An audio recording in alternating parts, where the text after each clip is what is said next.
sometimes the best stories in a given industry, they're just hidden in plain sight. It's kind of like Poe's purloined letter.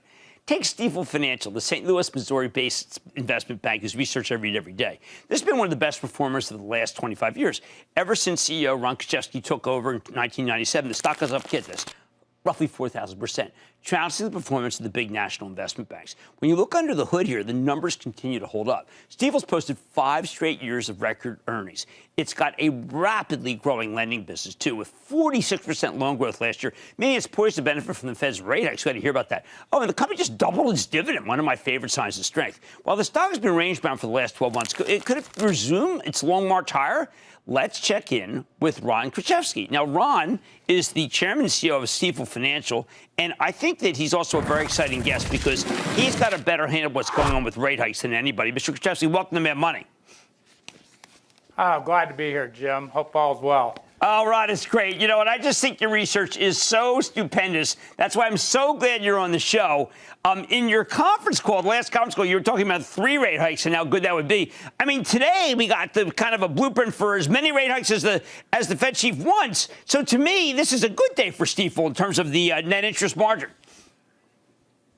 There's no question. I mean, we've already projected with 3 rate increases, Jim, our net interest income would be up 50%. That's $250 million. And that, you know, I think the most dovish dot plot today is for 6 rate hikes. So rising rates is good for Stifel. Now, I have to tell you, sometimes I feel terrible that I don't know the situation myself. The growth that you have is far greater than I'm looking, say, for instance, wealth management, you're number 7. You're far greater in growth than all the others on the list. How are you doing that? Well, we're gaining market share for one, and we're growing across all businesses. You know, Jim, we're a very diversified firm. We have wealth management, we have a bank, we have institutional equity, fixed income. We got the largest public finance department in the country in terms of number of transactions.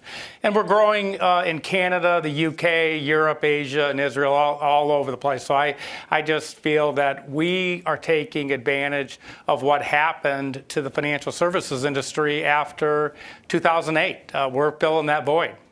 You spend a lot of time talking about recruiting. Now, when I speak to the big investment banks in New York, all they talk about is resignation. You are getting the right people. How are you doing that?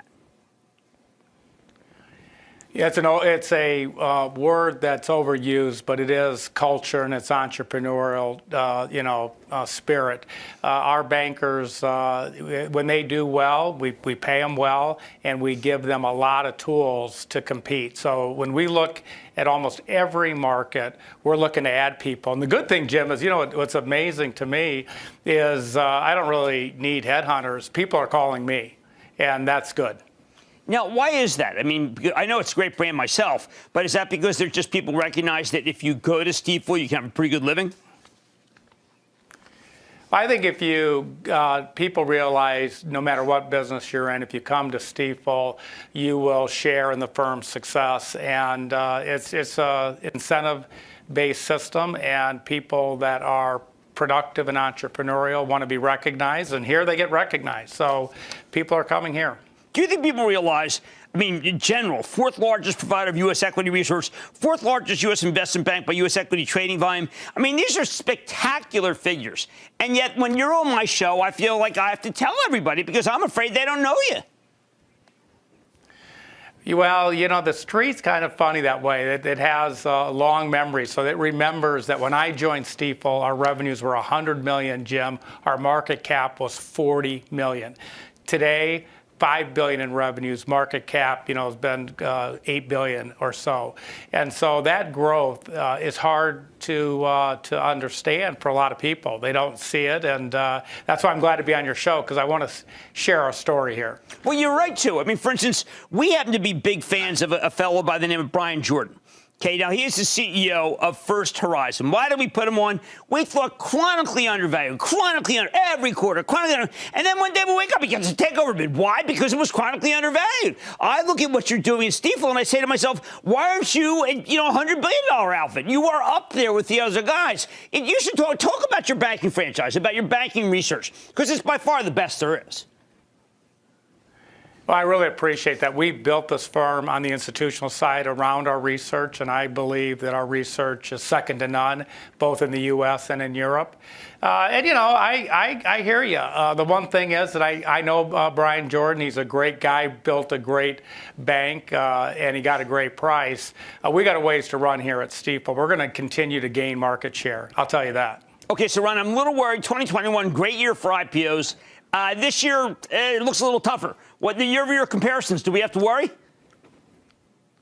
Well, for the first quarter, look, anyone can look at the deals and see that equity issuance, Jim, almost any way you want to look at it, equity issuance is down 75 to 80% in the first quarter. But I'll tell you why you look by that, and that is that what's going on in the world today, you have renewed inflation, you have what happened in the pandemic, you have the digitization of the world. And what that means is that people that provide thought and provide ideas and help companies move capital around are going to be busy. And that firm like that is Stifel. So when I look forward, our advisory backlog has never been greater. And the slowdown in the first quarter to me is merely just a little bit of a breather. It's been volatile, and you know that. Right. Well, look, I've got to tell you, I'm so glad you came on. I wanted to tell your story. This is the best way to do it, is with you, Ron Kruszewski. This bank is doing so much better than so many others in this group. The symbol is SF. Ron, thank you so much for coming on Mad Money. Jim, my pleasure. This is a hidden gem, guys. It shouldn't be hidden. It's right in front of you. It's like the purloined letter. Mad Money's back after the break.